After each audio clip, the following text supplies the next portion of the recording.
வணக்க நண்பர்களே, இங்கே பார்த்தீங்கன்னா நம்ம இப்போ பார்க்குறது உலக பணக்காரரான எலான் மஸ்க். அவரை பற்றி நம்ம பார்க்குறோம். இவர் பார்த்தீங்கன்னா பல்வேறு துறைகளில் நம்பர் ஒன்னாக இருக்கார். இவர் இப்போது சமீபத்தில் பார்த்தீங்கன்னா அமெரிக்காவில் புதிதாக ஒரு கட்சி வேறு தொடங்கியிருக்காரு. சரிங்களா, அது தாண்டி ஒரு இணை சேவையில் எல்லாத்துலேயுமே நம்பர் ஒன்னாக இருந்துக்கிட்டு இருக்காரு. இவர் இப்போ இந்தியாவில் முதலீடு பண்ணியே ஆகணும்.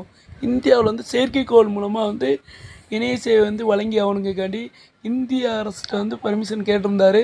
சரிங்களா, அவங்க நிறுவனத்தை இந்தியாவில் கொண்டு நான் இந்தியாவை டெவலப் பண்ண போகிறேன், இந்தியாவில் செயற்கைக்கோள் மூலமாக நான் நெட்வொர்க் கொடுக்க போகிறேன்னு சொன்னார். அதுக்கு தற்போது இந்திய கவர்மெண்ட்டு தான் அனுமதி வழங்கியிருக்காங்க.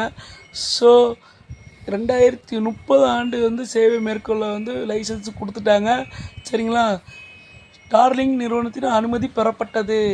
எலான் மஸ்கின் ஸ்டார்லிங் நிறுவனத்துக்கு அனுமதி கொடுத்துருக்காங்க இப்போல்லாம் நம்ம மத்திய அரசு. தேங்க்யூ.